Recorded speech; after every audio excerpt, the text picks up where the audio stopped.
And greetings, blessings, salutations, and love. Once again, welcome back to Chats with Jack. I am Jack Talcott.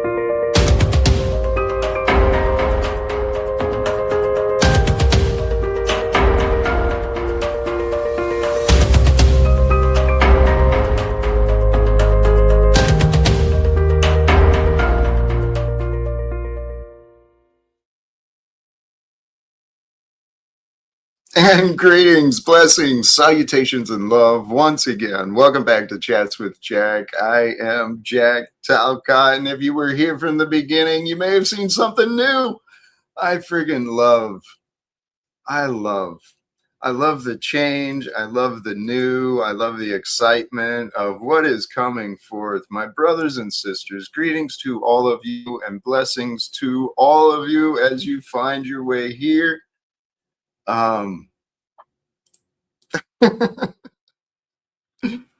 Holy cows, I am so excited to get started today. This idea, it's time for men to heal, time for men to lead, time for men to change, and it's going to be glorious. Might sound a little insane at first, but it's going to be incredible. Hey, I think I forgot a couple of things. What was I going to do? That was it. So in the background of today, where I'm starting at, I'm filled with joy and hope and so much faith that I'm in the right place at the right time. And I want you to feel that faith. You are in the right place where you are right now at just the right time for something amazing. Because that's where it starts.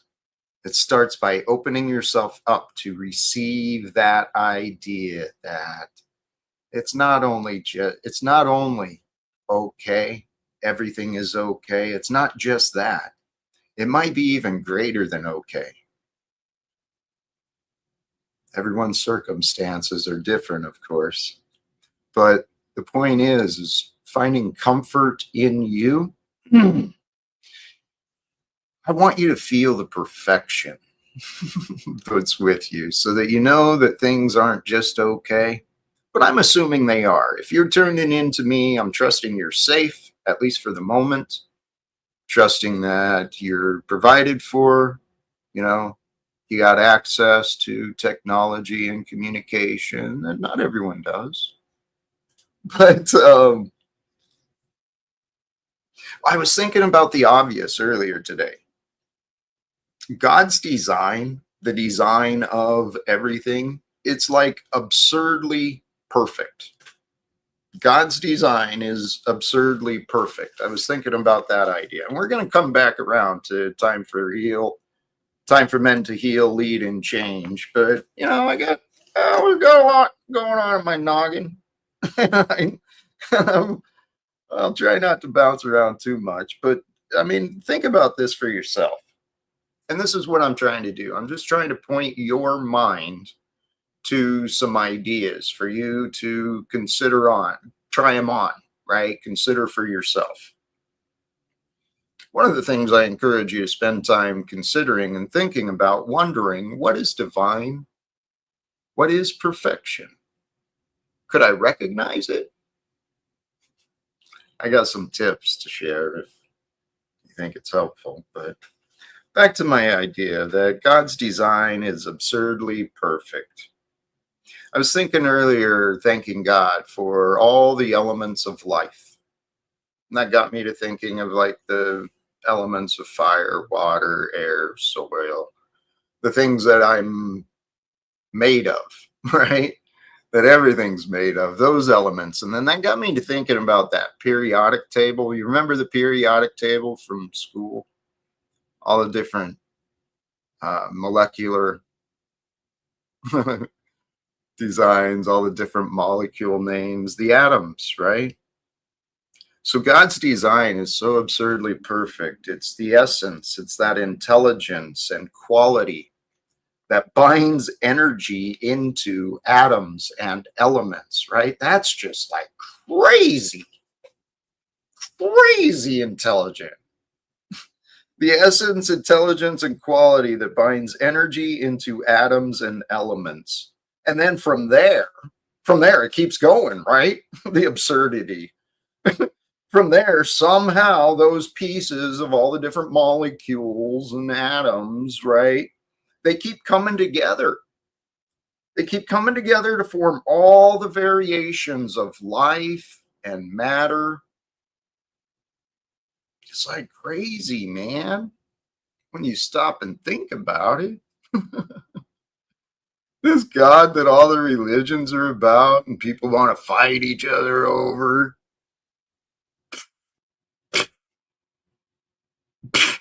People have been wrong. People have been wrong. Which gets me into the next step, which I believe is helpful for everyone, not just the men. I mean, I'm going to address the men specifically, maybe specifically when the panel opens up, but this realization I've found in myself and what it's all confirmed in the biblical narratives and the stories and the lessons. And it's also found in the Eastern traditions as well. This expansion of consciousness, it's a liberation of your limited thinking. And it's a detachment from the stuff that you used to think is important. But what it requires is an annihilation of your mind. You've got to allow yourself to let go and allow your mind, your old mind, to be annihilated, to be completely destroyed, to be blown out of the idea, right? I thought I was right, but holy cows, what if I was wrong? And just go with that. Go with that idea. What if I was wrong about everything? And then see where you were not wrong. Don't just assume you were right about your beliefs, especially if you're still counting on voting as a solution. Or if you think that money is your answer. Think again. See, to find freedom from the egoic trauma and the worldly limitations, to align yourself with the divine, that is the path for all of us, whether you resist it or you flow with it, it's the path. The path is bringing us closer to God. The only thing is are you going to realize it or not in this lifetime, or is it going to be the next? When's it going to happen? So what I found is it's in line with the you must be reborn. Okay. In order to be reborn, in order to be renewed, which is what the Christian tradition of baptism is for, not just Christian, but many of the traditions have had a cleansing ritual in the water, right? The idea is to be cleansed from the worldly ways, the beastly, animalistic lusts, and to give yourself wholly, completely to the divine, to trust. So to do that, it requires the annihilation of the mind. And through that emerges liberation from the suffering. And, you know, the path is so bloody simple. It's like, how on earth can it be like that? Hey, you know what? I've been going on and off with some technical difficulties, but I'm not going to flow for too long. I'll open up the opportunity for conversations.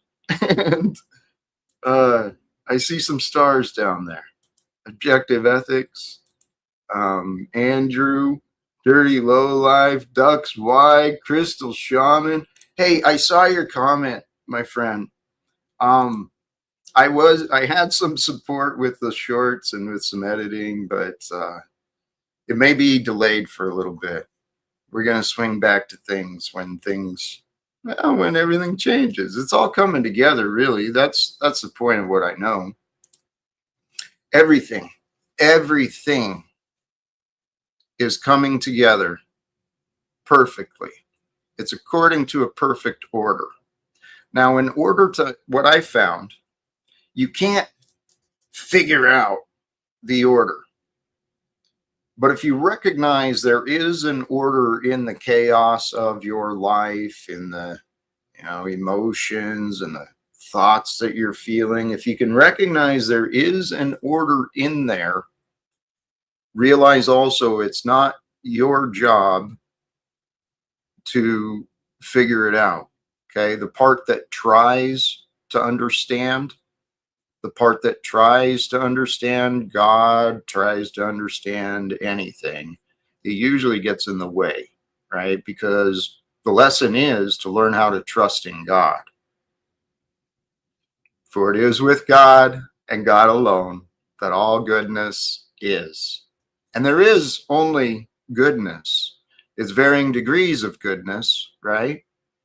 Some of the goodness in the world is actually kind of ugly, but I got faith that greater things are about to happen in this world because I'm committed to helping create greater change in this world. You're so bright or lacking sun. I'm not being sarcastic. I get you. A little bit of both, perhaps. A little bit of both. I was going to head out into the sun today, but it's getting hot today. And the lighting in here, it's not the best. I could do so much better. I know that I can. And Christos, where are you? You're a man who speaks the truth often, not always, but often. And you're correct. None of my shorts or videos have been viral. Nothing really that just kind of lands and is real shareable. I tried to come up with a few of them, but I got other strategies too. See, because the question that's been in my mind, I think I mentioned it yesterday. The question that's been in my mind recently is it time for the people to intervene in the corruption of our government, or should we keep waiting? Should we keep waiting to intervene and we'll just wait together for someone else to do something? And see, I think it'd be better if we unite together towards doing something, right? And I'm saying this publicly. I'm talking about, I guess, if you want to be technical, a revolution, but it's more of an evolution. It's more of a reformation. It's more of a let's come clean about what's important. Are profits important? Is punishment important? See, that benefits those in authority. I don't know if you realize that. If you're the type that believes in punishment, then you believe in this illusion of supremacy, and then people pretend to have authority over others. And it's just quite foolish and juvenile what the world has become, but there's real life tragedies. There's real children that are suffering again today. So I am putting out a call. I've seen others do this on social media, and here I'll share this too. I don't know about you, any of you, but in my own social media feed, maybe the way the algorithms are programmed or whatever, but I keep finding these amazing, inspiring men who are on this path of healing. They're encouraging others, inviting others to, they're leading others with love, right, towards a greater life, feeling better about the life you're living by doing what is life bringing. Well, so I found a lot of encouraging people. Some of them have a lot of numbers and some of them aren't that big. Some of them are kind of small like me. But there's a lot happening. There's a lot of men like me who have said, you know what, Jack? The past was okay. It got you by. You got to where you are, but it's no longer good enough. There's a greater version of you that's waiting to come through. See, I didn't understand what I was doing as clearly back then, but now it's easy to articulate. It's much more simple to see. And so if I can inspire, encourage you, whoever you are, to trust me, try it for yourself. See what you find. Just a simple commitment. Well, it's a number of simple commitments, but you just stay honest. No more lying at all. You stop giving power to excuses. There's no reason for it. Boy, I didn't even do the thumbnail, did I? I just realized that. Dropped the link and everything. But you know what? Here, there's some good stuff on that thumbnail too, on the post today. It's a Talcott quote. Those who deny God's authority fight for control. Those who surrender to God cultivate peace. And as it's in the description as well, I'm putting a call out to all the men today. So I invite you as a listener, as a viewer, share where you feel it might be helpful. But the call is, it's time. The time is today. Today is the time to start healing. Today is the time to start leading. Today is the time to start bringing change through you, with you, and love. And I'm sure as we start, the first place I can assume that it might be appreciated would be and supported would probably be from some of the women, right? And they may have some distrust. They may have some doubts that you're capable. I'm talking to the men, right? And it's okay. It's okay to the women. You can have your doubts and your distrust, but give the men a chance. Okay?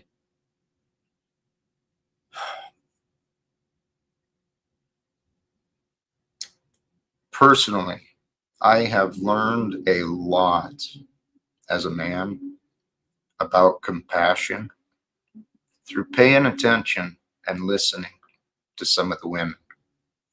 Okay? So if you're feeling a bit broken, you got a pattern of anger, you got an addiction you keep turning to, I'm talking to you. Okay? It's time to change. It's time to look towards healing, not brokenness. Why? So that you can become a leader of today. Our world is crying out for leadership. Leading with love is the only way. And the only way to lead with love is if you're willing to do the inner work, to become humble enough to seek healing. A lot of us guys, I think some women too, we carry around our memories of trauma and our brokenness as a badge of honor. I admit, I used to. Then I decided, you know what? That's a childish game. I ain't broken, just a little bruised. But a lot of times that brokenness, that bruising we feel, and it's real. The feelingness is real. I won't deny anyone's despair or sadness, right? Grief is real. Where was I going before confirming the bad? Well, the point is, it's time. It's time for us men, especially. Let's lead the change. Let's prove that we can heal. We're capable of healing. We're smart enough to find answers. We're intelligent enough to recognize where there's actually a problem that's been ignored. And I tell you what,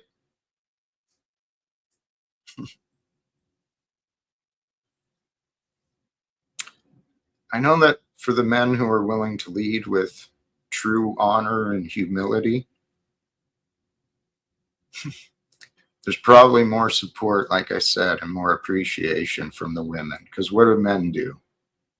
You know, a lot of times the men are the ones who are breaking each other, breaking the women too, right? So if you got some men that'll join with you in this effort, you've got a hell of a lot better chance to succeed, right? Because then you got someone to stand firm with you and hold you accountable, and you do the same for another, right? We're all in this lifetime together. It's time for us to grow up, surrender to God. Those who deny God's authority, they fight for control. And if you're denying or fighting against something that you know is true, it's not worth the battle. And the only one who can surrender is you. The only one who can let go of your memories, your beliefs, your bitterness is you. God's given you everything. That's what I found for myself. Everything I need had always been with me. Had it not been true, I wouldn't be here. Same applies to you. Okay? So if you can recognize that there's higher powers with you, and a lot of us have had experiences that we just ignored. We've made excuses. We let our doubts say, no, that's not real. But I've heard enough testimonies, and I listen to people. I try to pay attention to what God is showing me. And all of us are guilty of another thing. Without realizing it, I believe there are many, many people involved in this. As I was falling asleep last night, I was reviewing the day, and let me recognize, for those who were here yesterday, I recognize that I got distracted from the messages that I wanted to share, and we kind of focused on some past personal, more personal issues. But Margot, if Margot's listening, a little thank you to her. So back to where was I going? Oh, what people have done with me is just what people have done with God. People have talked people out of talking to God.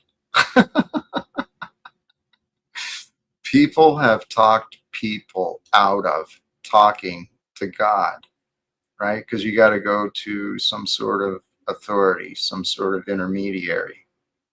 And I think a lot of children have been taught that the visions and the intuitions and the connections that they really have, I think a lot of children have been taught, don't trust those, don't believe those. Why? Because the adults did that to themselves. It's just this pattern that's been passed down, right? But we're at a time where the youth of today, I haven't given a ton of attention, but everything I've witnessed and seen, there's something special. There's something special happening here on Earth.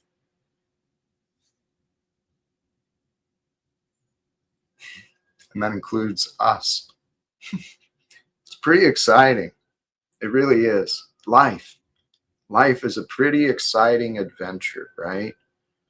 It's not all suffering and sadness and bitterness and death, although it can be, right? I'm not denying what's real, but there's one God. There's one God that's with us. And there's one life that we'll know. So treat life, the essence of life, that, what I call it, find that essence and the intelligence and the quality that binds energy into form to bring life into being. Know life as God and be with life as you want to be, right? As God allows you to be and as you want to be like that. If you want to be a bitter bitch, be a bitter bitch. I did that. I seem to attract that in the men. Again, I'm talking about the men. We all get our choices. And what I found is the way that Jesus said, the way that he lived, he was the leader to follow. Not Donald Trump, not Joe Biden, not any of those knuckleheads, right? The whole system is corrupt. Why does a nation of 350 million people continue enabling a corrupted system that profits from poverty, it's from symptoms. Paying people have to pay just to manage symptoms, whether it's healthcare or oh, praise God. Praise God. Praise God. There is change upon us. Mankind is ready for a breakthrough. Are you feeling that? Are you ready for a breakthrough? Are you ready for something greater? I feel it. I am. I am ready for something greater. I am so ready for something greater to break through. And I'm witnessing a lot of people individually and collectively. I'm witnessing a lot of men and women who have already achieved breakthroughs, and they're growing in their strength. They're growing in their confidence and their faith. And then there's a lot of the others who are just so close to this incredible transformation, a transformative breakthrough, because really that's what a breakthrough is, isn't it? If you've been facing an obstacle and you got a challenge and you've just been stuck for a while, right? That happens. But once you get a breakthrough, well, everything transforms. Because now all of a sudden you got a new view, you got a new perspective, and you can see things a little bit differently. Not only that, but you've gained that experience of overcoming. Too many people convince too many people that it's okay to give up. Too many people help too many people protect their excuses instead of sharing support. I used to do that to myself. I know I was guilty of it with others. I didn't know what I didn't know. And I've learned to forgive myself for my stupidity because it happens a lot. I realized this about myself. It seems that my higher spirit or God, the great one God, whatever it is, I think they have fun proving me wrong. I've been wrong about so many things, and I was so right. There's a few things I'm not convinced, right? I've had a lot of people tell me I'm wrong about a lot of things that I haven't backed down on yet. But I'm willing to be convinced I'm wrong with evidence, facts, reasoning, just like most people. But I think where I might be a little bit different than a lot of other people is that I'm not afraid to look at any source. Not afraid to learn from a child. I'm not afraid to learn from a drunk, right? I mean, I learned from myself, so I ain't going to judge anybody. I'm just looking for answers, looking for the truth. What are the facts? What is God showing me? That's really the path I found for myself. What is God revealing to me through this experience, through this communication? What is God wanting me to know? Because I had a theory and I'm trying to remember. Oh, yeah, each of us must find the answers from God for ourselves. Okay.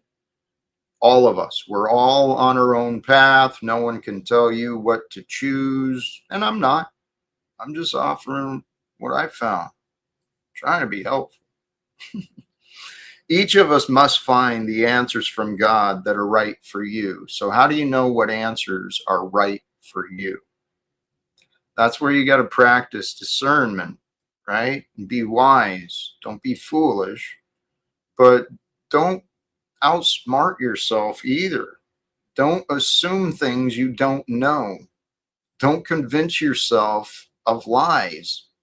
The whole point in teaching of Jesus, the gospel is the good news, right? You've been fooled. You fooled yourself. You don't have to suffer in hell anymore.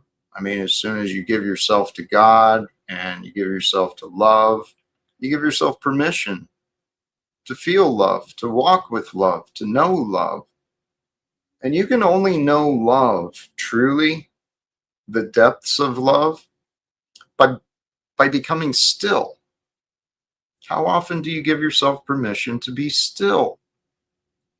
Right? So now I'm coming back to the men again, a message for the call.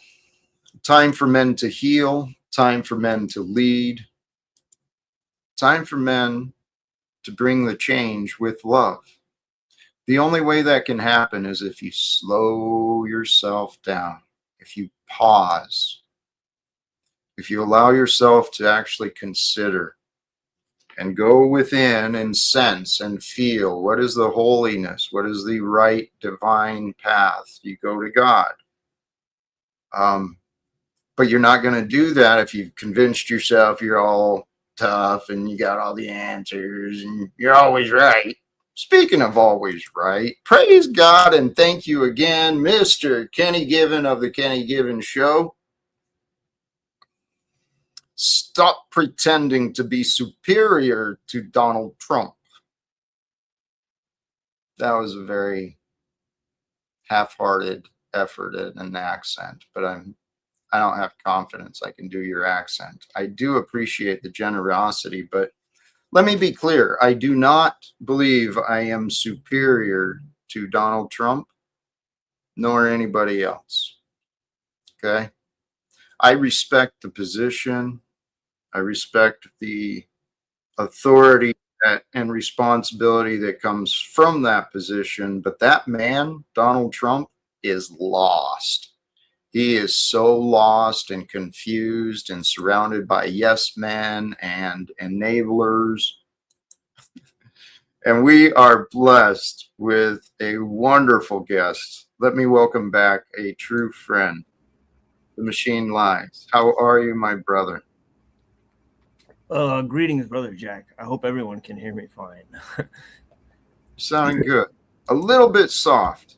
Can we turn you up just a little bit? Okay, let me try to turn myself up if I can. Yeah. Anyway, it's good to see you. Any ideas? You're a man who's truly got a wealth of knowledge and experience as well. Even though you're younger than me, I know you're well you've been exposed to a lot of experiences. So what thoughts or ideas are coming up for you, please? Well, I agree with the basic premise, right? I think that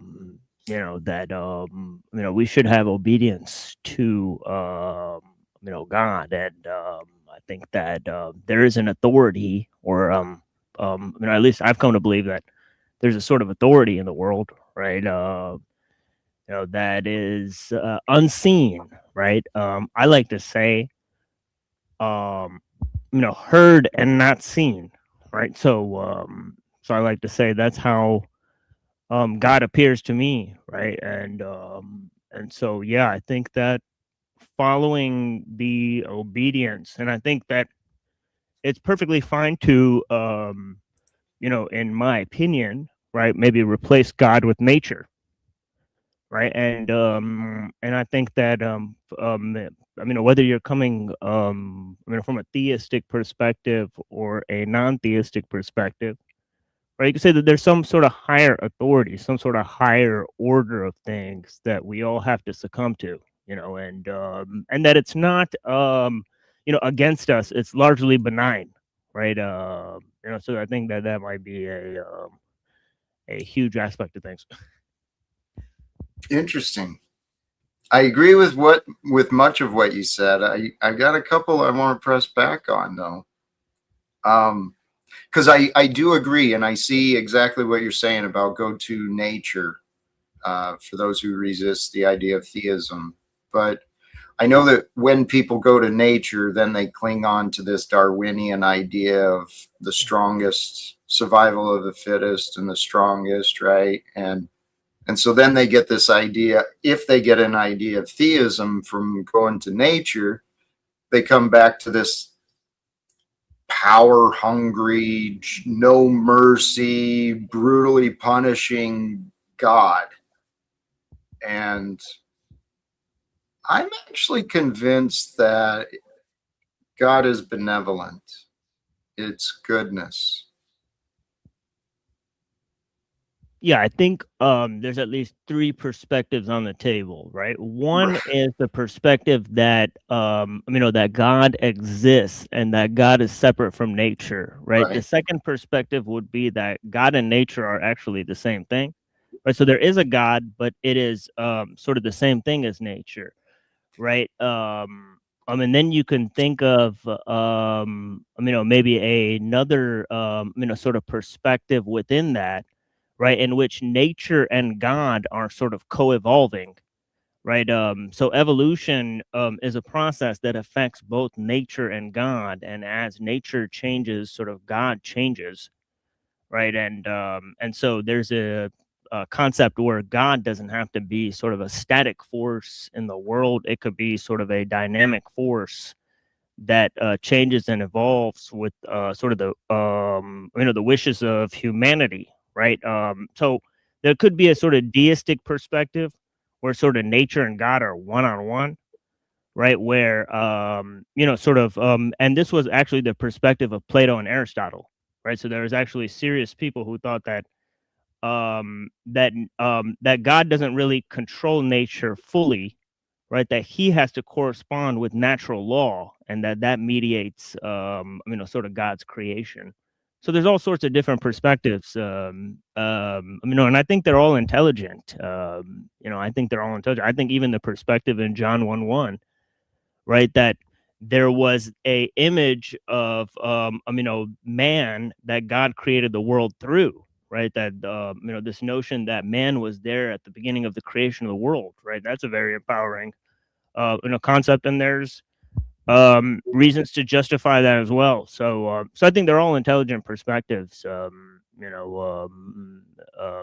and obviously, if you think that nature is sort of a replacement for God, and you don't believe in God, I think that I'm fine with that. I'm fine with that perspective. If you're just totally looking at it from a non-theistic perspective, right? Something like Buddhism, or so. You're absolutely right. And I mean, I agree. Whatever people see it, I hope they see it. But the point is, they got to see their connection. Whether they look to nature as God or they look to some intelligence and power beyond nature, you got to. Each of us has to find and see our connection to it. Um, Big fan of Jack Talcott. Return of Fusion Studios. I don't know, but thank you for that, Humble King. And I don't mean to turn from you, but there was something I thought was totally different direction, but from Jeeps, the instigator, right? Thank you, my friend. Jack, tell Kenny how much better than Trump you are. He's not getting it. He'll get it. This is what I mean. There's a lot of people that are so close. They're going to find a breakthrough. I'm going to convince Kenny to look in a different direction eventually. Yeah, like the sunglasses, right? So he's got, and the black, right? Because I always wear black and wear sunglasses, so it's interesting choice. So similar fashion choices. So. It's it's interesting. I mean, this. I don't know if you heard me earlier. This thought. It came to me. The initial thought was that God's design is absurdly perfect, right? It's beyond logical. It's just the and where I was going with that. What helped me to confirm that with me is in the design, right? We find the essence, the intelligence, and the quality that binds energy into atoms and elements. And then from the atoms and elements, it continues somehow, and the pieces keep coming together, forming all these different variations of life and matter and light. It's like, holy cows, man.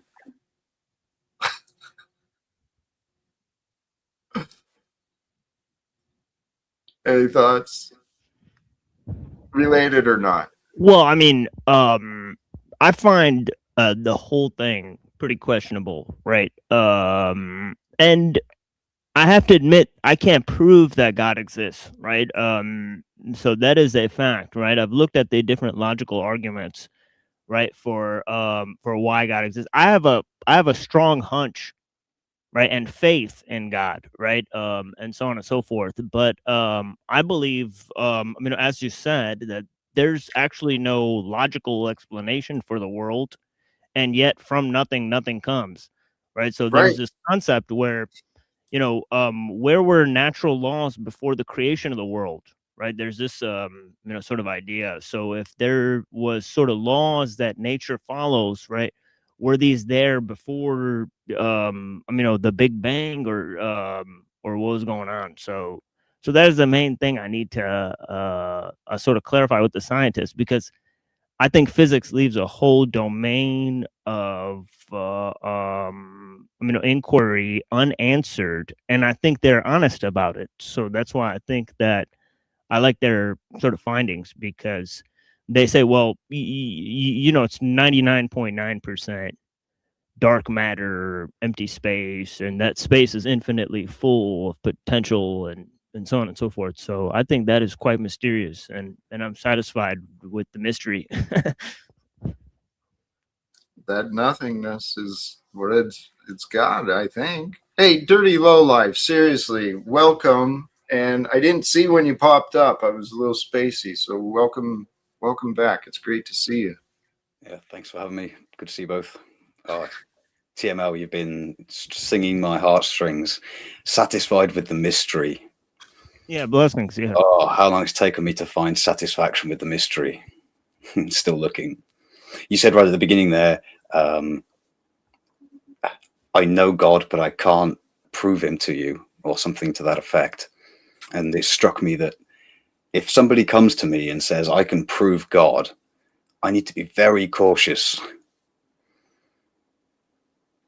I think it's very much what you're saying at the beginning, Jack. It's each man's journey is his own.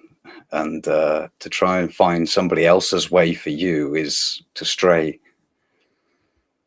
I learned that the hard way.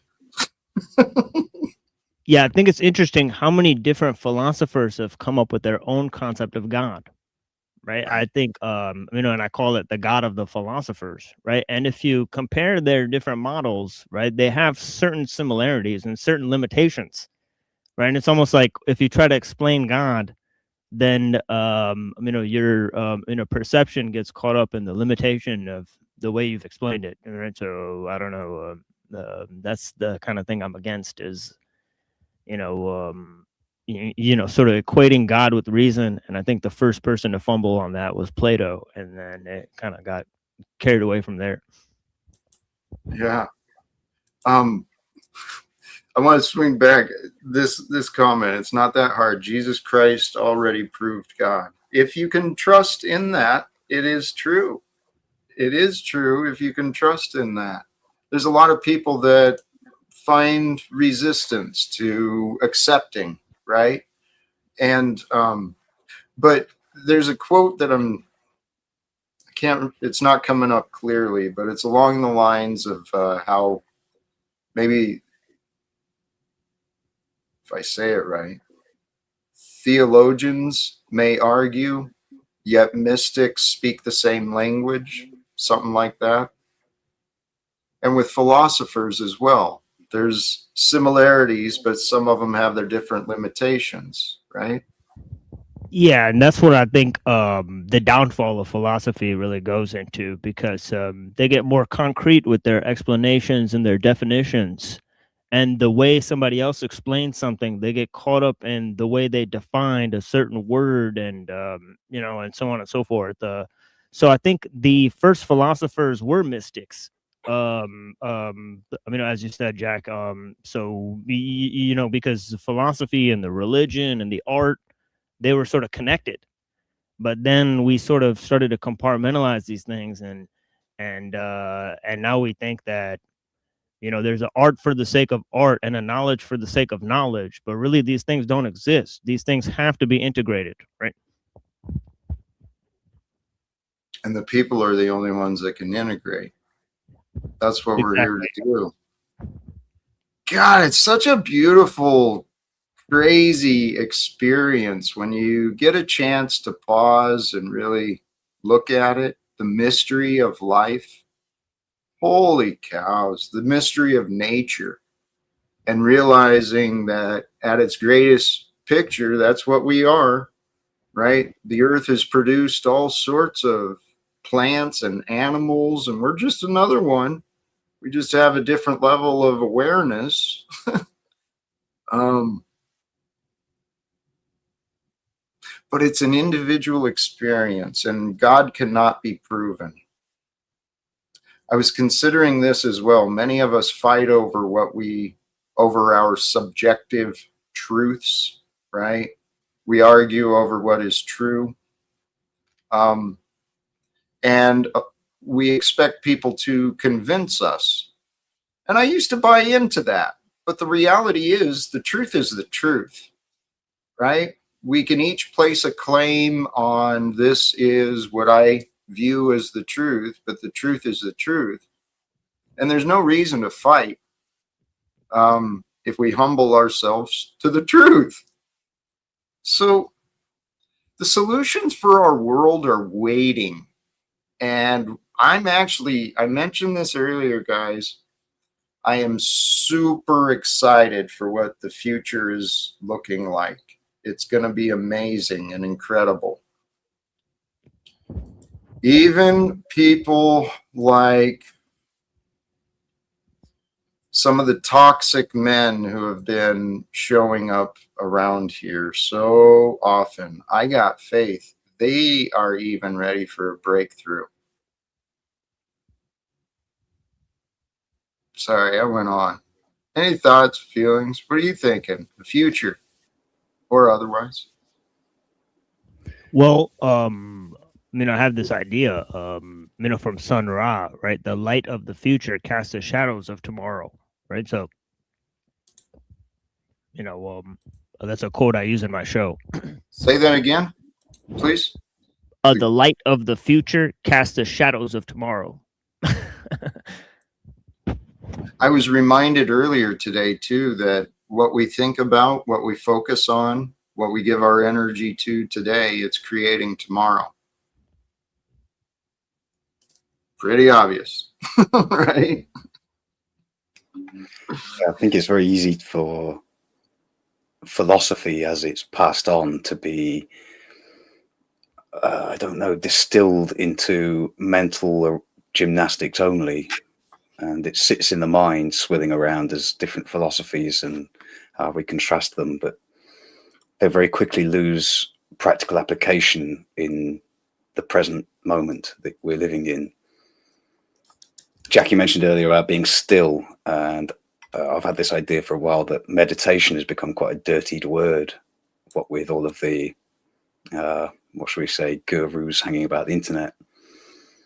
I came across a nice description of it not too long ago, which is intentional resting. And that's really just sat with me. How often do we intentionally rest? It's very easy to fall asleep at night and rest inadvertently, but to take a moment, even mid-sentence, to realize that you can relax and just be. And how that's changed my life. That's an incredible lesson, seriously. And the topic today, I'm putting a call out for men: time to heal, time to lead, time to change. And if we want to lead, if we want to heal, we got to give ourselves a chance to rest as well, right? Because to stay strong, you got to balance it with the ability to rest, and rest includes relaxation. So for a lot of the nervous or angry dudes, there's the first path. Set an intention, right? Use your intention and consciously choose to practice relaxing, especially when things get tense. Practice relaxing. It'll all work out.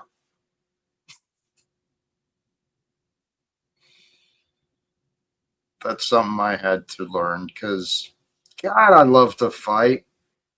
once I stopped physically fighting, I found out I really love to argue. And then my experience in the union, God, I got paid to argue. It was friggin' amazing. Yeah, that's why this box is very cathartic because actually, I think the first time I talked to Imperius, I talked to him for over 2 hours at least, right, where we were just constantly screaming at each other, right. So I think yeah, I do love to argue. I think I argued for 2 hours this morning with a close associate of the show, and and yeah, I got nowhere. It almost ended with us ending our friendship permanently. so so so this is the daily travails. We can end a friendship, but it doesn't have to be permanent. But I get what you're saying. It's I'm convinced that what we are in the greater picture, we're an experimentation of life here on earth at this time. However we came into being, however the beingness came into being, right? We're here. And what I'm sure that we're here for is to point each other to love, lead each other to the truth, right? We can't prove love. I mean, we can show signs, we can offer it, but just like anything else, right? We got to figure it out. And if we start encouraging, especially, the call out today is for the men for sure. If men start encouraging themselves instead of beating themselves up, they'll be more encouraging with the others around them. And as we're more encouraging with ourselves and with others around them, well, the logical path is you're more fun to be around, right? You make me ask two questions, Jack. If I'm to lead, where am I going to lead to? And it seems like there's only one place worth going. Secondly, if I'm to lead, how am I to lead anyone unless I can lead myself first? And I do wrestle with that second bit a lot. And I'd say that's the first place to start, right? To recognize that you already have been. You've been leading yourself. Maybe mistakes were made. Maybe tough lessons were learned. I know that's what I did, right? But you're leading yourself. And this is what men have forgotten in this world where obedience is conditioned and we actually glorify the most obedient sometimes. Who can obey the best? Yeah, I think it's imperative to realize how it says in the Tao Te Ching, right? In chapter 18, it says that the greatest ruler is but a shadowy presence, right? So the leader doesn't allow his rule to be felt by the people he rules over, and it kind of says that this is kind of like the best type of rule, that a real leader allows the people to sort of lead themselves, right? So when they get things done, they think that, oh, we did it ourselves, right? So essentially, he makes everyone think that his job is kind of like the municipal department, just cleaning up the trash, like making sure that there's, that there's like trimmed bushes and things look nice, and so on and so forth. So I think in terms of the ruler, right, it says that, that why is the sea king of a thousand streams? Because it lies below them and sort of guides them, and can sort of monitor their movement as a shepherd keeps watch over his flock, right, and so on and so forth.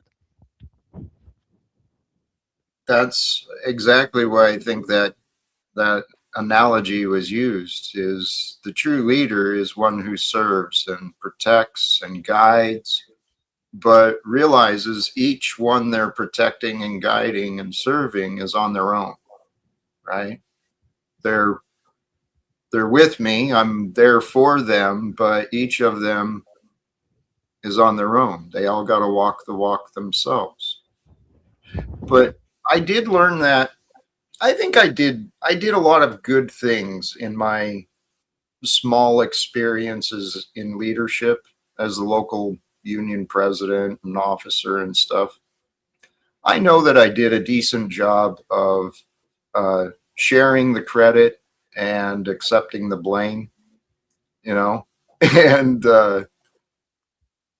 that's what leadership is. My purpose was to try and develop others to replace me, to be better than me. I think I failed. If I hadn't, I wouldn't have lost my job. I'm telling you guys, my higher spirit or the God of this time and creation has such a sense of humor. That's what I found. Because my life, it's been funny. I've done a lot of things that it's been funny. Perhaps that failure was a necessary step upon the path. I couldn't have gotten to where I am. I would not have these thoughts and ideas today had everything else not happened just the way that it did. I was actually thinking about this earlier today. There's a woman I learned from, and I truly, truly hold her in the highest regard, the deepest respect. She broke my heart when she said that she wasn't able to cooperate with me or help me. And I was like, oh, how on earth can this be? This makes no sense whatsoever. And yet, I was just thinking about that today. I would not have learned the way that I did to know what I know had anything else happened, right? Who knows? I tell you what, though, guys, I'm serious. I feel it in my heart. I know what I've been through. I know the quality and caliber of men that I've been meeting and encountering online in these live streams and elsewhere.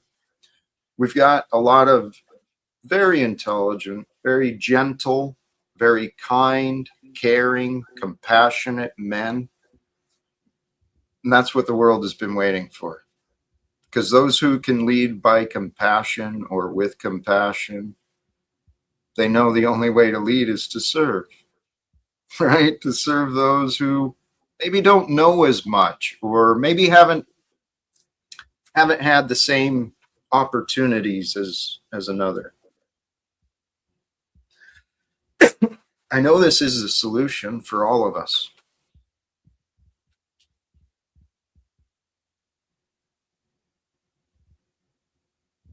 Yeah, I mean, the best way to, as I say, destroy a fool is to make them king for a day, right? And then the best way to, find a leader is to find the person who is sort of, humble, as they say. They're willing to serve the greater portion, and so on and so forth. And obviously, we're bad at doing that. We're getting there. Right. I think individually and collectively, I've really wondered, and I've allowed myself to wonder pretty big. I think my life and who I am, it's a reflection of history, right? It's a reflection of America. And then when I got the idea of the Live Without Fear and I started testing my own faith, growing my own faith, well, then I thought about it. Maybe my life does reflect some sort of pattern of history for lessons, right? And if there's lessons in my life that are reflective of the patterns of the bigger picture, if I can express those and communicate those easily, well, then I'm a messenger for the divine as well. And then, so the point is, one of the obvious patterns of me is I've made my life harder on myself than it needed to be. My fears, while they ended up making me a stronger man, they also showed me to be a cowardly man as well. So both parts of it are real. But the other pattern of me is I've started over a whole bunch of times in my life, right? I moved from one role, one place to another, and it was always like I was starting over. And I got angry at that for a long time until I realized, holy shit, I can start over. It's not a burden, it's a gift. And if mankind will just check in collectively, right? We group together collectively with the intention of pausing. Just pausing. So we're not fighting, we're not trying to figure everything out, but we're just going to accept everything for where it is right now. And then from that pause, we can start again, right? And I think we might, if after a moment of pause, I think most people are less likely to pick up a fight again, at least not immediately. So I'm just going to jump in, Jack, because you said if we can collectively pause and you put your hands together. And I realized that that is the pause symbol. It's two bars. Play, pause on your tape player. That's pause. And that's also the symbol in electronics for the capacitor. The capacitor is two plates with a gap. And capacitor can hold charge. Just strange overlaps with the language and symbology there. There's amazing patterns we can discover and get lost in. That was another thing I'll admit publicly my mistakes. Maybe others don't make those, right? But something I was reflecting about myself earlier today. I accept full responsibility. I'm completely accountable for every choice I've made, wise and unwise, but I'm here where I'm at, and things aren't exactly where I want to be. I've kind of failed in some of my goals. And if I look back and I'm honest, had I taken the time to actually study the techniques so I really embodied what was being taught to me, oh, I'd have been so much better. But what I did was, I guess in my egoic pride, I learned a lot, and I learned a lot very quickly. I would gather what I viewed as the fundamentals of what worked with others, and then incorporated them into me and how I do my things. And I found a lot of techniques that are very, very helpful, but I'm not a master of any of them. I'm a master of me. So the point I want to share is, folks, if you got something that you're wanting to learn, don't half-ass it. Don't half-ass it. Put your time in and learn what you want to learn and become proficient in it. And then it'll make it easier as you go on. I'm going to get back to studying more in depthly soon, but in the meantime, guys, I am so fired up. I am so fired up with excitement and anticipation for the future of mankind. The answers are here. I don't know if I shared it. I don't remember if I shared it here already. Sorry if I'm repeating. in a Instagram comment, I said something about I was outside, or there was a call out, where's the spiritual leaders? So I replied, well, I'm outside of Washington, D.C., hoping to do something. and I said, right, well, yeah, raise the consciousness in D.C. That's exactly my idea, guys. Let's find a way to get in front of the men and women who believe more in government than freedom. Let's get in front of them and explain to them what consciousness really is, what leadership really is, what reality really is. Because if we can raise the consciousness of those people who believe in government more than freedom, well, we're going to have more freedom because we're going to work together consciously, honestly. And we've got plenty of teachers alive today. It's just, I don't know if they had, I think I've just got a different background than a lot of different people. I think it's time. We got another guest here. Sure up. Welcome, Dick. How are you, sir? Greetings. Great to see you again. Yeah, blessings.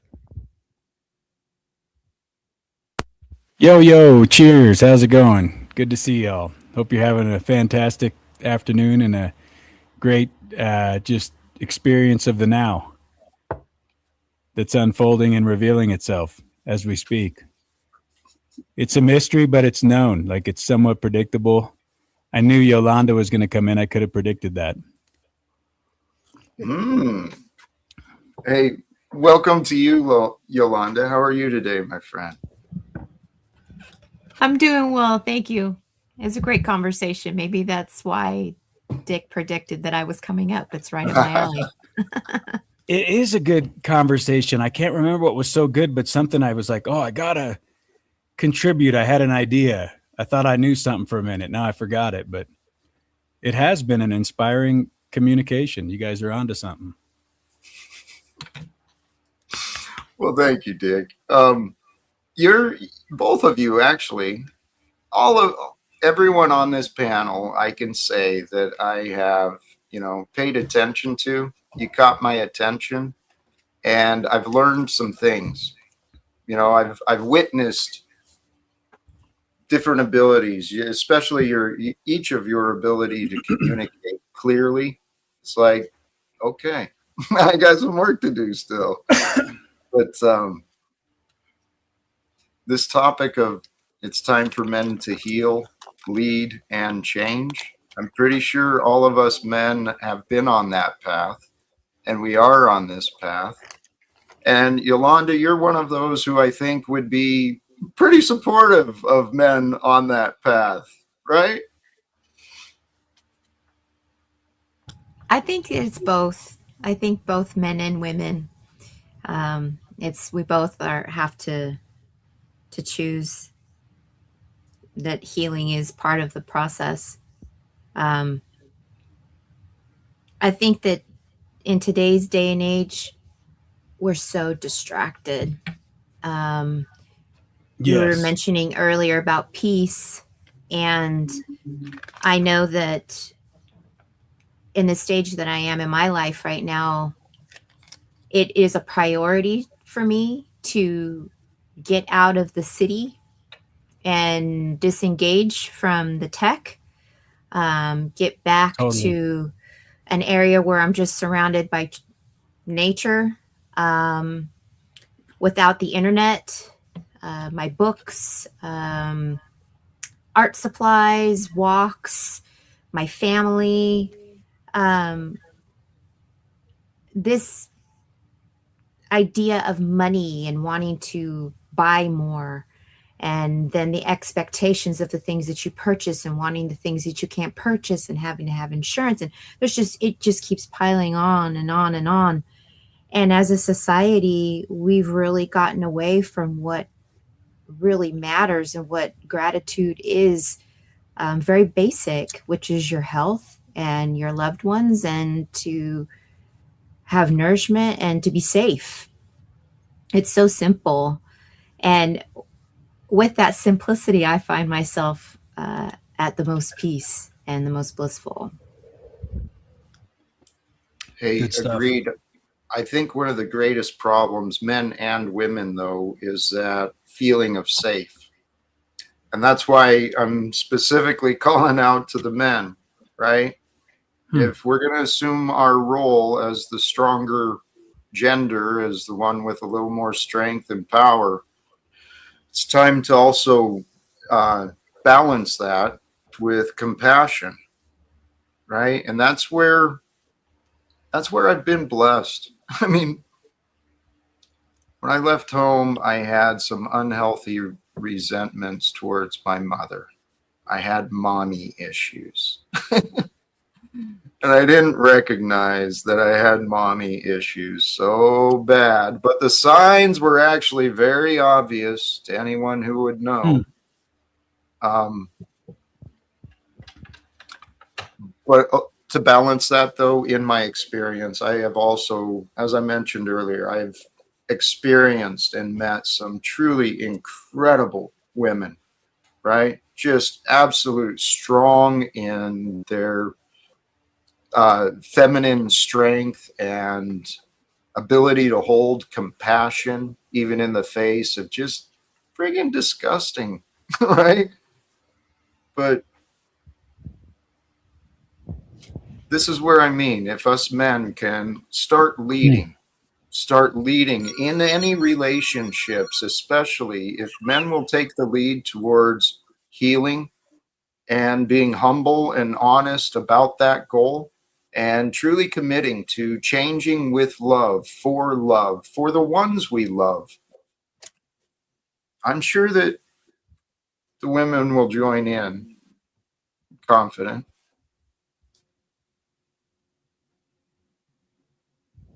But the healing on both sides requires each of us to learn how to trust again. The only way we can overcome our fear is with a willingness to trust. And that's scary when you've been betrayed or hurt, especially by those who you love.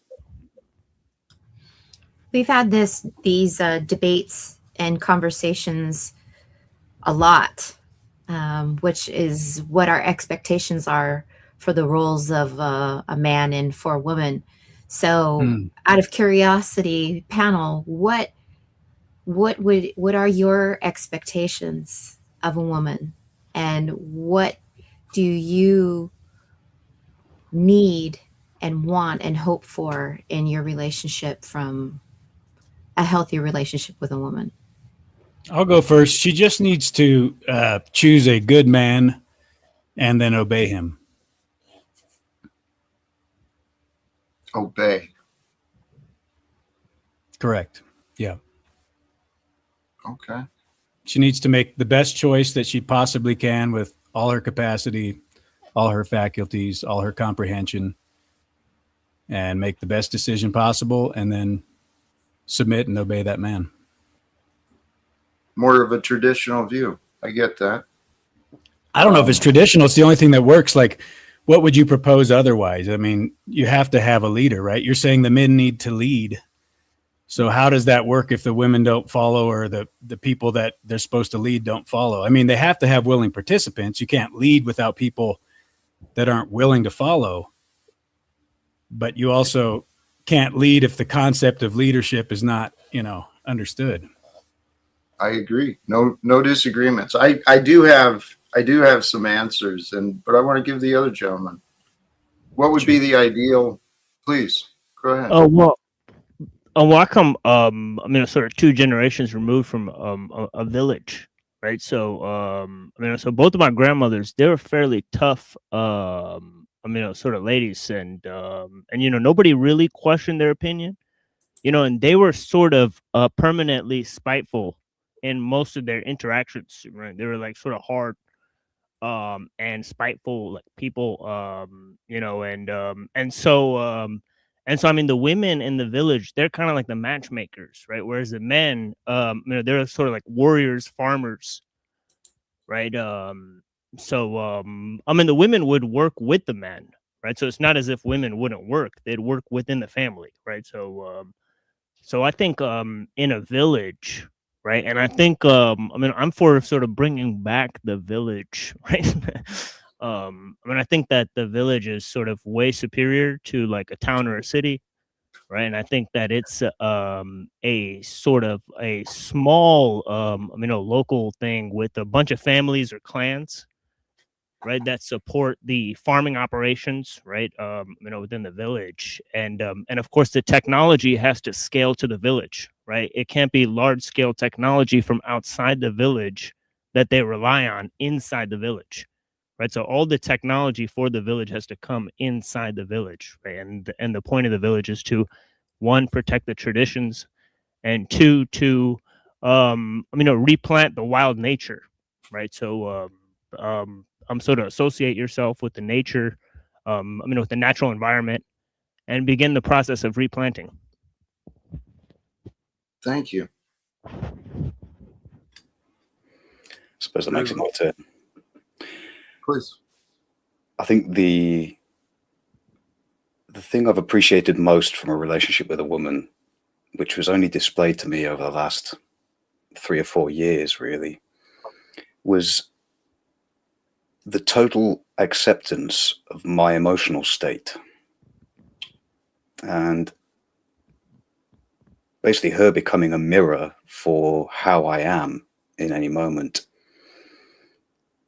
I realized that often I'd be 90% happy, but 10% uncomfortable.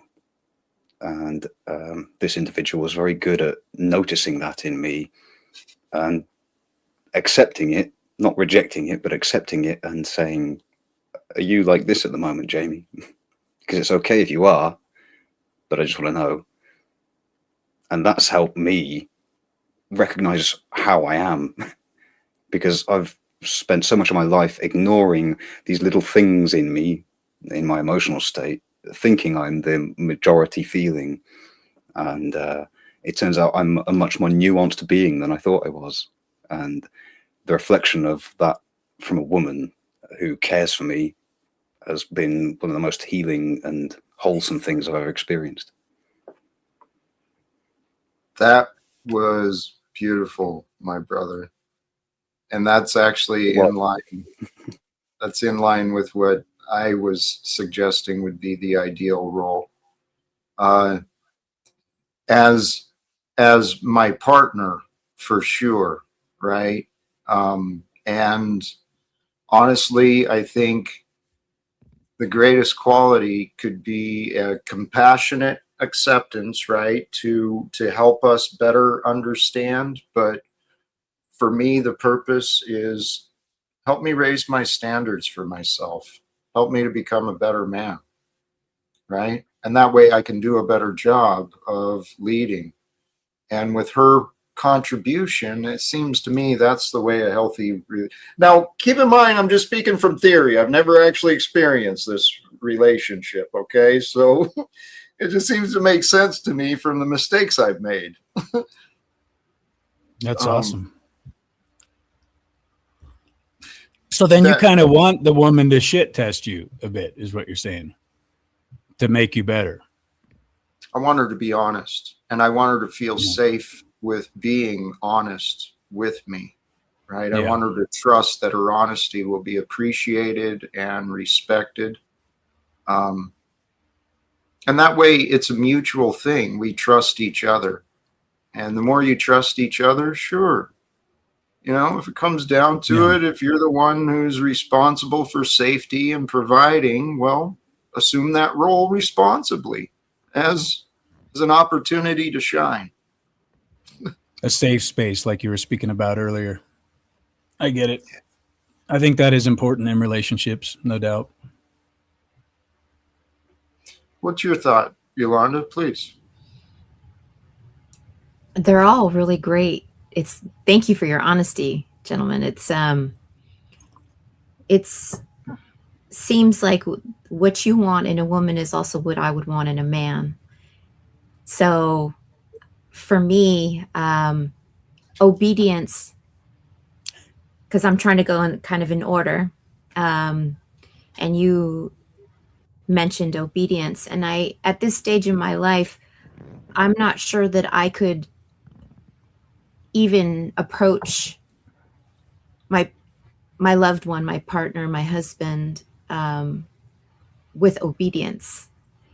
at this stage, it's about what we can do together to fulfill what we need to do. Where I lack, where I am weak, I would hope my expectations, which expectations are not always going to be met, is that he can pick up where I can't hold what I But what can't about keep. when you guys disagree and it's something fundamental like how you're going to raise your children or where you're going to live or what you're going to do as far as, work arrangements and things like that? If ultimately a line has to be drawn in the sand because there's two opposing views, how Right. is that Well, I dealt mean, with? you would have to do what was best for your family, right? And sometimes that would Bingo. mean that, right, you'd have to do what was best for the family. If it meant that the husband's or the man's role was going to secure the unit more, then that would be the more appropriate choice. And vice versa, right? If the woman was the one that had to pick up that where she had to work if something else had happened, or her husband was ill or lost his job, or I just think it's a good balance of both. Um, but Yeah, I don't disagree. I just say it in an extreme kind of way because to get right to the 800-pound gorilla, which is if you want men to lead, then they have to be able to lead.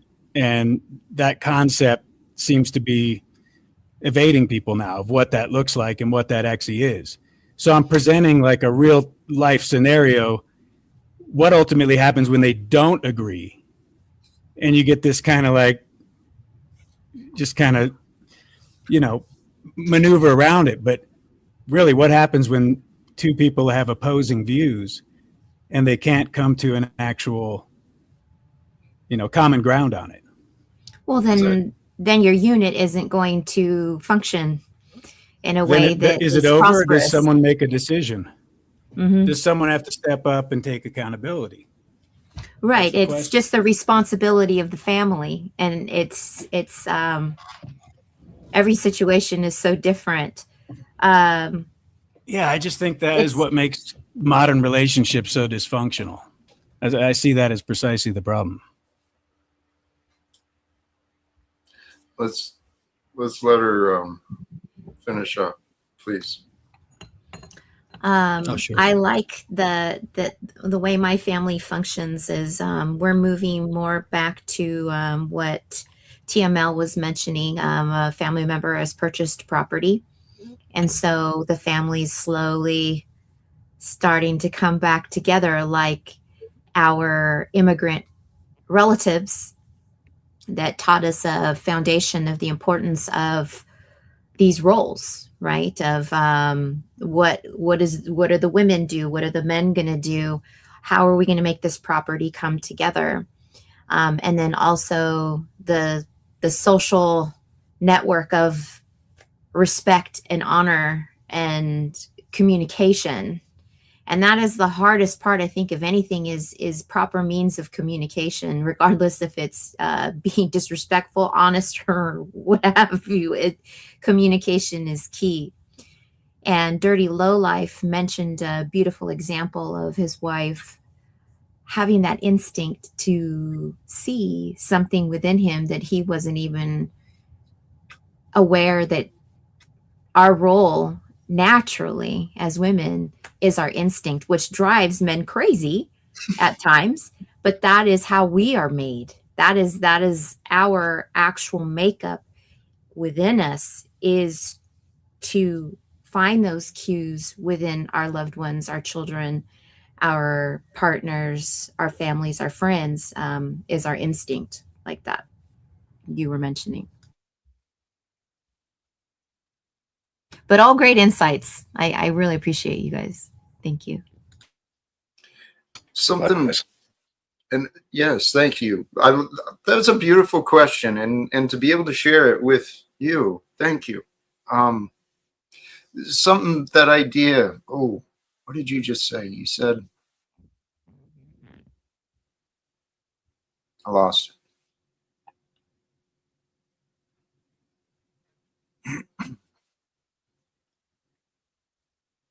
Sorry. Oh, intuition. I have a theory regarding us men folk, particularly the men folk with mommy issues. When we deny the feminine aspects of ourselves and we just focus only on being masculine, we're actually ignoring and overlooking the sensitivity that we all have. Women certainly are. I don't know if it's by the way I'm sure there's many variables involved, but women are certainly more in tune and with that intuitive. And but I believe all of us, even the men, when we allow ourselves to be sensitive, then those feelings can be understood again. But our calluses, we think they make us tough, and they do. But we can also hide behind those past wounds and prevent ourselves from deeper connections with the people we love. We can prevent ourselves from deeper connections with ourselves, and through that, through to the divine.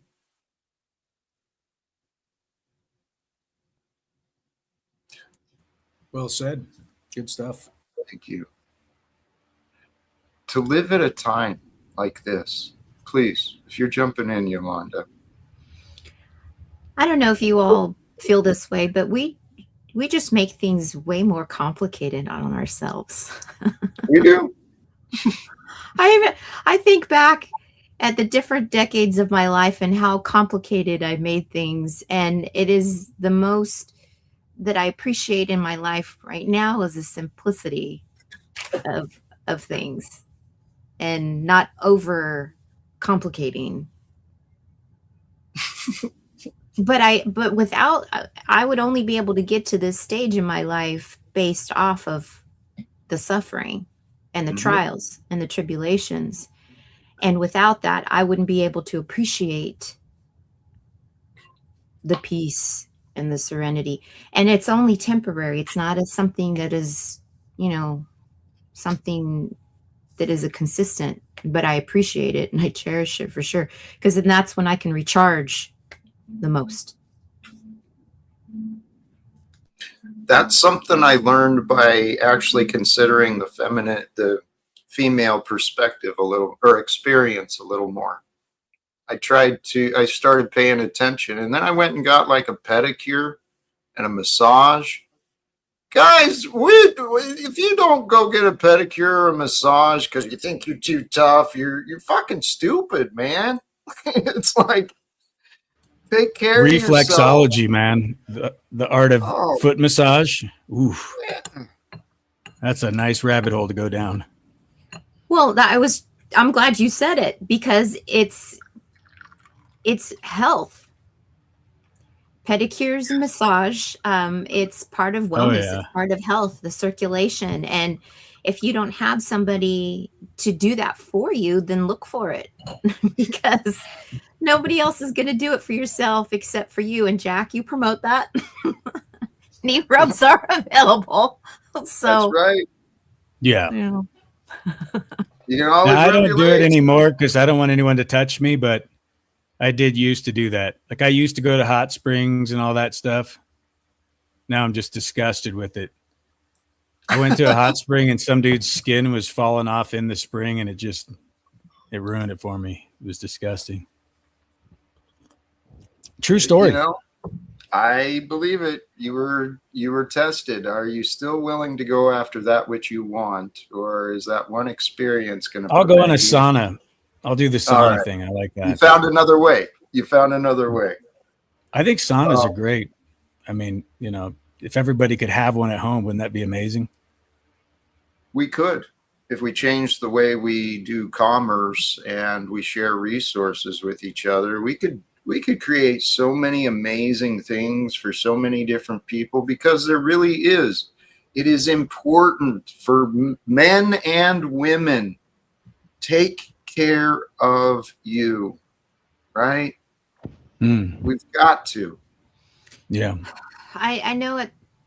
For me, your health is it should be number one priority. because you can go anywhere in life if you're strong and if you're healthy. You can always restart over if you have your health. But like for me, it's been a very, very difficult journey. And this year's been very hard for me. And I'm so thankful that my loved ones have been there for me in my weakest state. But I just think if something were to happen, leave me behind, because I would hold you back. And then I think about all of these, our ancestors, that were trucking along and you didn't make the journey. And I, at this stage, would be one of those people. I would feel that it wouldn't make that journey, but I'm in a pursuit to get better. But the only reason why I brought it up is make sure you have good health, because without your good health, you can't also be a help to others around you. So health is absolutely a priority.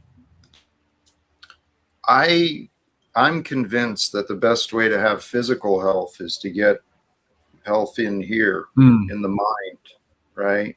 With a mindset that's willing to accept health, a mindset that's seeking health, a mindset that appreciates all the healthy things that you can do for yourself.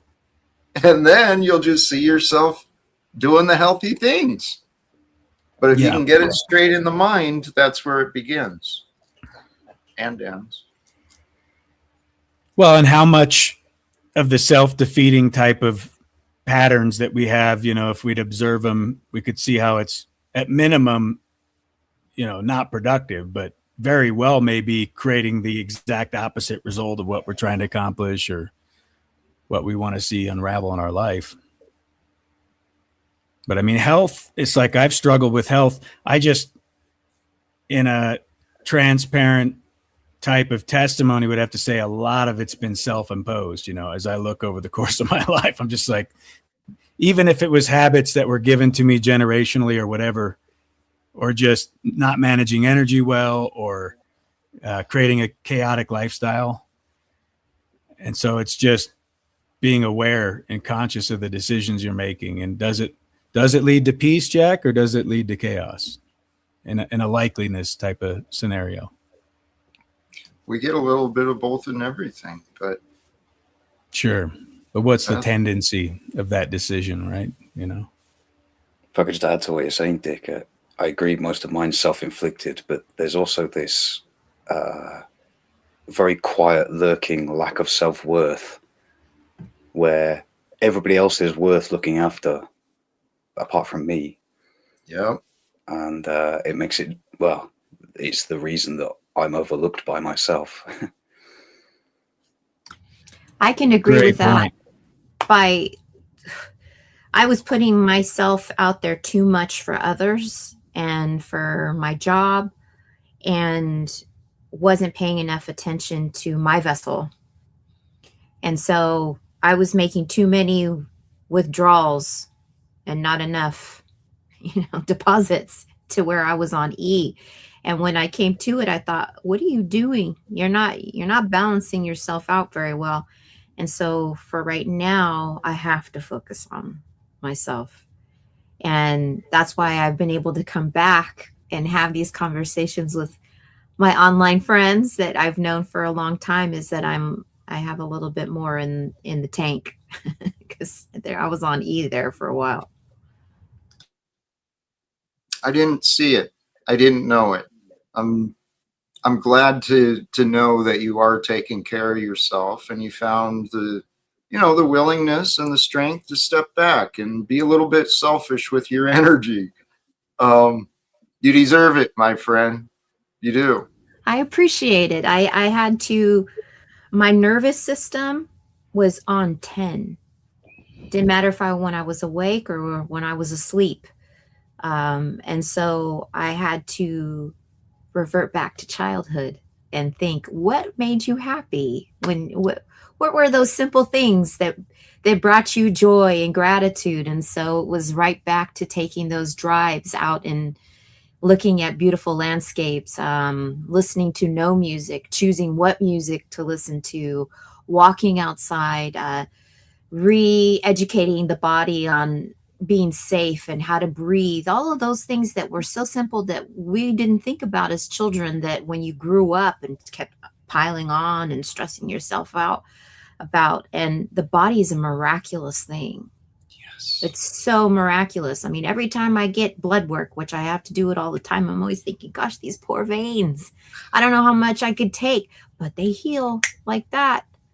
And so when we speak about God, and however you want to think about God, God is so good, because I wouldn't appreciate without suffering what a miraculous thing it is to be in this body, regardless of how much it's going through.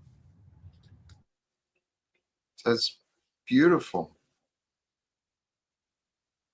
This body, and I mean, this was my observation earlier. Really, just I paused for just a moment to reflect on water. I mean, what a miracle and a gift and a treasure, this beautiful resource, especially when we have access to the clean stuff, right? But thinking about that got me to think, it's true. Well, oh, they'll man. Go if ahead. you Google or you AI Chat GPT or whatever, Gemini, and say, what is the science behind the energy, signatures in water, and that whole scientist, not Miyokaki, but what the hell was the guy's name? Emoto, right? Emoto. Yeah. That really is a farce, that there's nothing to it, which is hilarious to me, because it's like, all these studies that will be handpicked by corporations that are agenda driven or whatever, but nothing that actually points to cause and effect, that we would actually have some hand in how creation unravels, and that there'd be accountability to that. They don't want you to understand that or see that. And so that you hear some people, and they sound very voodoo guru, like way left field, and they're programming their water. They're saying to it, love, peace, joy, happiness, abundance, all of, and they're drinking it, and people don't get it. But it's like, it's that simple. Like, that really is available. I'm one of those who I'm figure, why not? Why not just spend a little moment if it possibly does better for me? And if I couldn't see in a way, in my own mind's eye, how that would be legitimate, then maybe it would be a further reach. But it's much easier to place faith there when I'm going, well, that actually resonates as to how reality would work. And my spirit says there's a truth there, that I have a responsibility to my thoughts, and just that whole space within me. Even worst case, what are you doing? You're spending a couple of moments with positive thoughts. Sure. Can't go wrong there.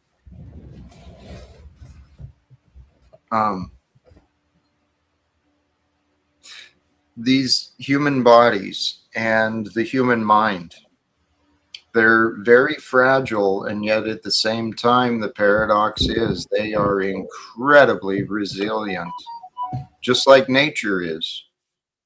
Some of the earlier conversations, finding the divinity in nature, and you can kind of see how you are. And if you see the connection to nature, you can start to realize you got a lot more power with you than you may realize. I mean, just like a small seed will grow into a tremendous oak or whatever, right? We know how life grows, and that's what we are. There's a seed of life within us that grows us not just physically, but energetically. And if we can restore our energy, reclaim our divine power, which is the quality and essence of life, claim back your life, own it, lead it with love and compassion, and have fun. As long as we're here, we may as well be having fun, right? While we're doing what we got to do. I was thinking about, sorry to keep going on, but I was thinking about the idea earlier today about the mind of a child. Be innocent like a child would be, and be pure, and be playful, and be curious. And if you can live with the heart and the openness of a child, using the wisdom that you've gained as you've grown, well, then you got the perfect balance of childlike maturity, wise playfulness. Seems to me that's kind of godlike.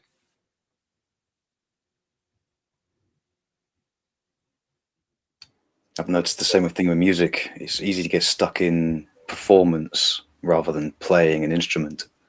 And it is play that is what makes it. That's right. You guys are musicians. I forgot about that approach. Life is a song that we get to dance to, right? We're creating it and we're finding the harmony or the beats as we go. But it doesn't have to be chaos.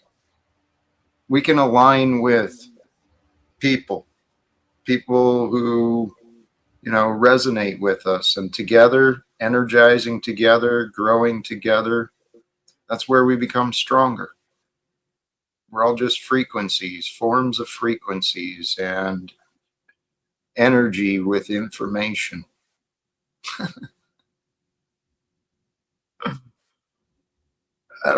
I'm seriously, guys, I'm so excited for what the future's bringing, because the more I say it, the more I know it. The more I know it, the more I say it. The reason you and I and all of us exist today is to bring forth a better future.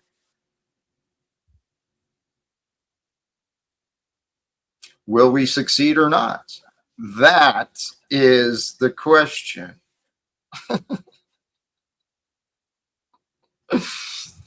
Well, I really enjoyed this part of this conversation with you gentlemen today. Thank you. I was thinking bless. about, yes, thank you. I was thinking about sharing a little documentary on my channel sometime today or tomorrow. And let me see, what was the name of it? The Divided Brain. Are you familiar with that? It's from 2019. And it says a film that asks the radical question, is there an imbalance between our brain hemispheres that affects how we live in modern society? And it's a gentleman that speaks with a lot of doctors about how modern society has affected our brains. So I'd be very interested. yeah, I'm just going And to does it share go it. into the microplastics and all that kind of stuff, the chemical hormonal shit? Briefly, not Yeah. too much. It has more to do with how much society has changed, and how it's affected the way the brain actually functions now. So it's more psychological, not environmental impact, but it's more just No, it's both. It's psychological and environmental, and how we've gotten away from the basics of what TML was mentioning earlier of village life and this fast-paced life, and the Western world, and technology, and how it really has changed. And because I got into that video, then I started to get the videos of other studies on what it's doing to the youth and the increase in dementia, because them being on autopilot with these devices and ChatGPT and AI thinking for them, and they're losing their gray matter. So that when we talk about the zombie apocalypse, we're watching our youth turn into zombies. It's kind of scary. They don't see it. They don't know. But those of us who have been fortunate enough to know what it's like to just be a child and learn how to play and be outside and not be afraid to be outside, and the paranoia and, you know, everything that comes along with it. But what a difference. And so I thought this would be a good one to share. So keep an eye out, and I'll share it if I don't get a copyright strike where they stop streaming it. 'Cause, I mean, it's changed so much since I've been on here last that I don't really know anymore when the stream is just going to stop. Like, it gave me a little bit more lenience last time. Yeah, usually like if it comes up and you take the video away, it won't take the stream away. It'll just stop the thing eventually. But if you keep playing it, it'll take the stream down. So if you keep playing past the warning, it'll then take the stream down. So I guess that's how it goes, or that's what I've experienced. Yes, and I've also learned too, don't keep it up, delete it afterwards so that the AI doesn't come back and give you a strike or a warning that they're going to strike the channel. You know, all of those great little tidbits. But it was such an impactful accumulation of data as well. And for those of us who enjoy researching, it's really well done. So I look forward to sharing it with you guys. Thank you. It Yeah, sounds like thanks. some. Yeah, I look forward to watching that. Yeah. Those are the things I'm fascinated by. I mean, this age of technology, we are so blessed, so blessed. There's so many places we can turn to find some real, credible knowledge. It still requires. Yeah, but don't we need to draw a hard line though, Jack, when it comes to this technology? Like, isn't there a place where sanity has to kick in and we say, it's convenient. It's got, a lot of sparkly trinkets and gadgets and things to keep you focused on it, and it's available everywhere, and there is some convenience there, but at what level is the benefit? I mean, especially when it comes to the social not working. Like, shouldn't everybody get rid of social not working at this point? Shouldn't we all just do that? I believe it's time for us to use the technology available to our advantage before there's further damage and before we lose the opportunity. But Jack, Jack, you were talking about centers of knowledge. I come here for knowledge, Jack. I love you so fucking much, Jack. Like, oh my God. Jack, I was listening on here, and, Yolanda, can you cam up? I love Yolanda, Jack. I think I do. I think I need to get her in contact with Mariah so we can all get together and have a party, Jack. A tea party. Can we have a tea party, Jack? Do you remember tea parties? No? Let's be respectful. I am. I said tea party. I like know. Tea party. Jack, I like tea. Do you like tea? I know, but I Some also people know use that tea bags, some don't. I know that I want to caution you because I know how you can be. I'm just reminding you. Thank you. A tea party would be wonderful, wouldn't it? Yeah, Jack. I mean, we can be like the Mad Hatter and play tea party. Oh my goodness. Hey, thank you for joining, Imperius. Holy cows. I can imagine it would be like the Mad Hatter tea party.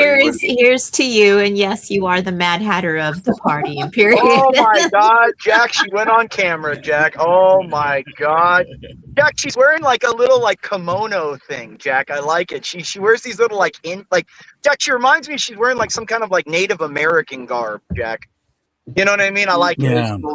It's very tasteful and lovely. Absolutely, it's very nice.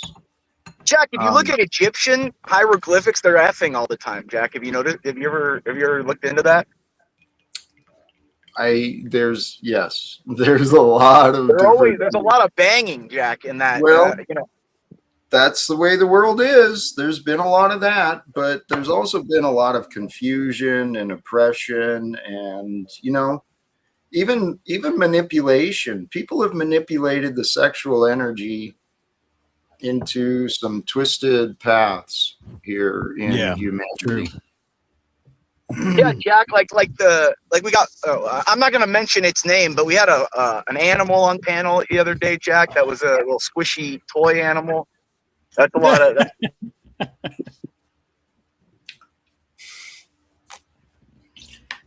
And then we have Snafu. Anyway, well, Jack, you know what's with question? If any woman hooked up with Snafu, wouldn't that be bestiality? well, everyone has. Yeah, there's someone for everyone. Yeah. And hey, Good and answer, today, Jack. That was a good answer.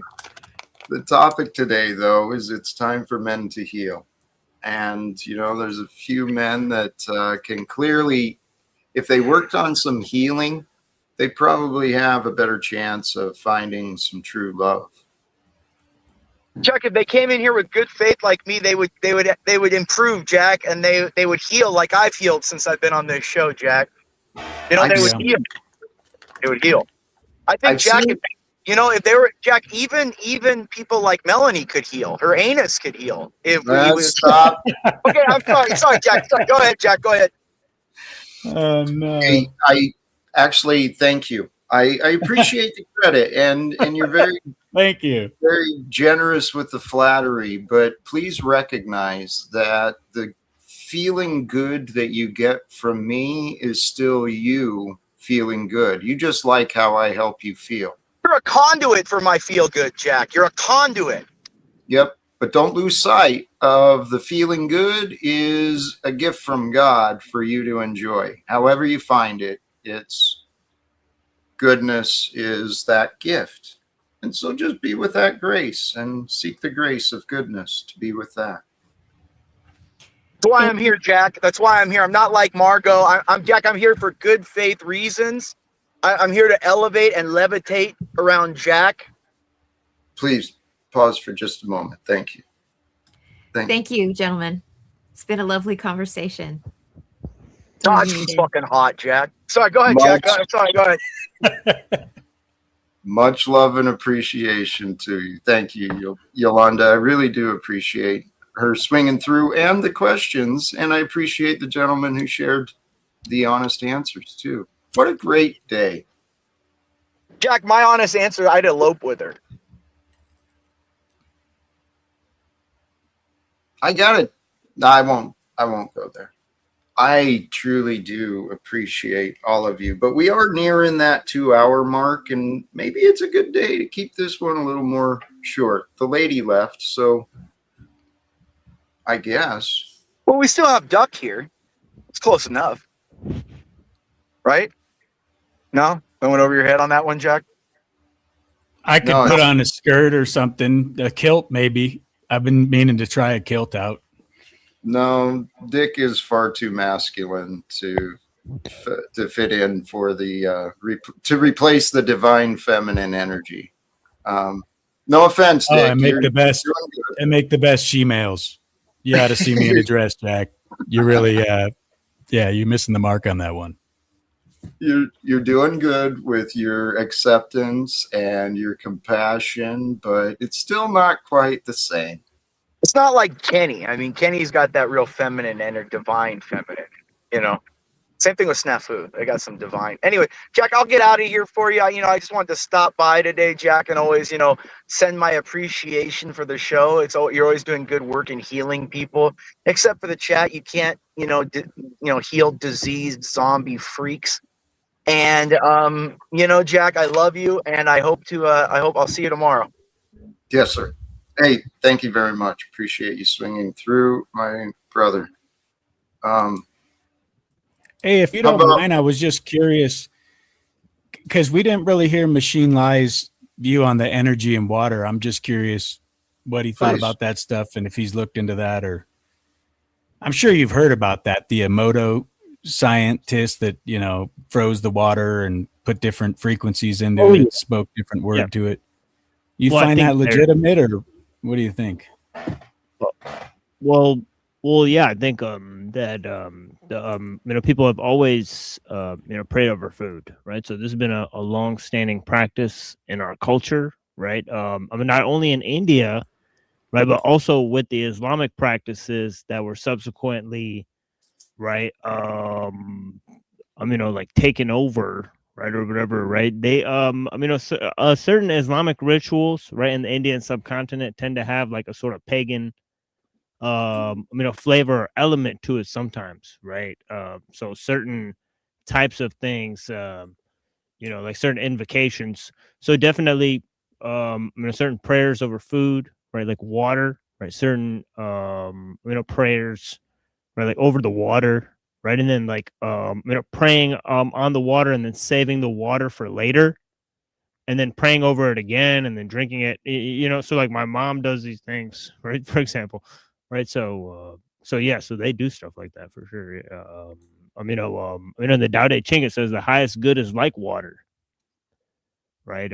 In chapter 8 of the Tao Te Ching, and it says, water dwells in the places that people reject, and so it is close to the Tao.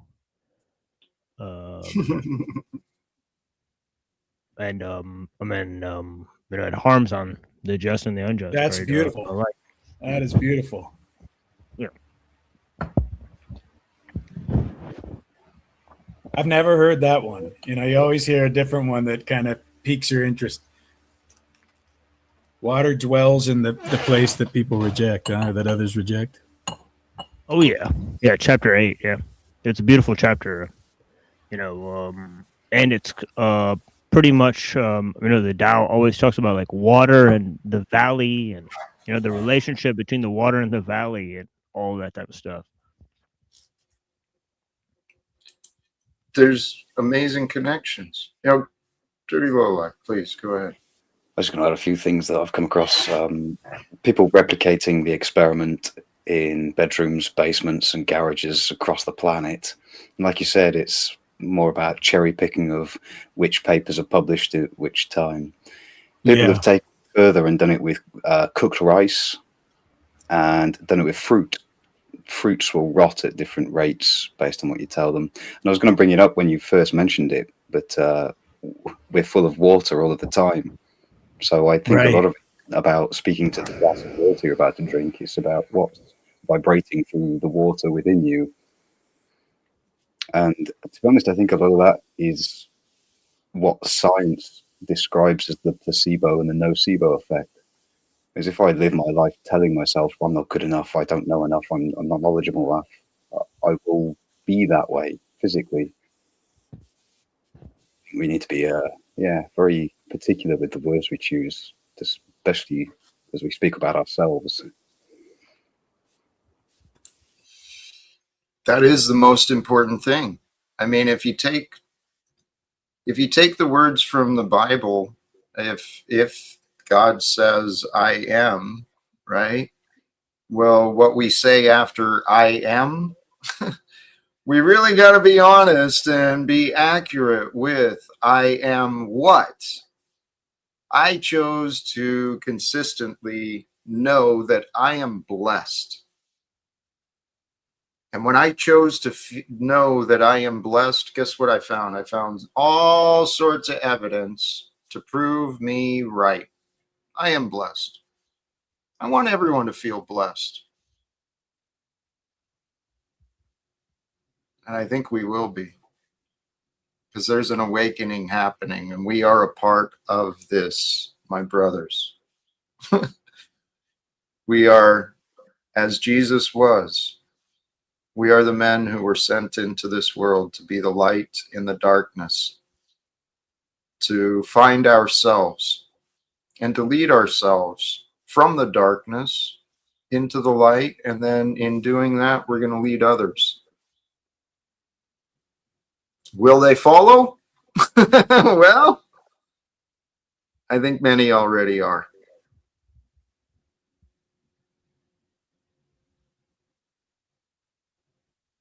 We do influence everyone. Everyone influences everyone. I think we lost Dick. You bounced out. Thank you to Dick for popping through, though, for sure. I do think, any last words, reflections? I'll let you go first, dear Low Life. You don't mind. Yeah, no, I've not got a lot to say, I don't think, Jack. I did want to say my appreciation for you. People try to tear you down and you refuse to be torn down, and people try to put you on a pedestal and you refuse to stay there. So, yes, you're a humble man, and I appreciate that. You taught me a lot. Thanks for having me. Take care. Appreciate you, brother. Thank you. And Machine Lives. Yeah, I got a little bit of reading from this work by Derek Jensen called Strangely Like War, about this community forestry idea, right? So I floated this idea out earlier, and I'm not sure everyone was going along with it, but here is a part of the concept, right? By a modern author. He says restoration forestry assists nature to heal degraded forests and bring them back to a state of biological productivity, biodiversity, ecological stability, and resilience. Restoration forestry means increasing the area under forest cover and increasing the age classes, the standing volume, and the diversity of forest ecosystems. It means that many more people will be have to be employed in the woods, not less. Using smaller machines and more reliance on draft animals, it means smaller mills and more value added processing close to the wood source. It means minimal waste, maximum recycling. Um, yeah. So it's about like these local communities going and taking control of the forest. So he ties it to this other concept, community forestry. The local community controls a clearly and legally defined area of the forest. The local community is free from governmental outside pressure concerning the utilization of that forest. If the forestry involves commercial sale of timber or other products, then the community is free from economic exploitation of markets. So yeah, restoration forestry and community forestry, right? That's from Derek Jensen, Strangely Like War.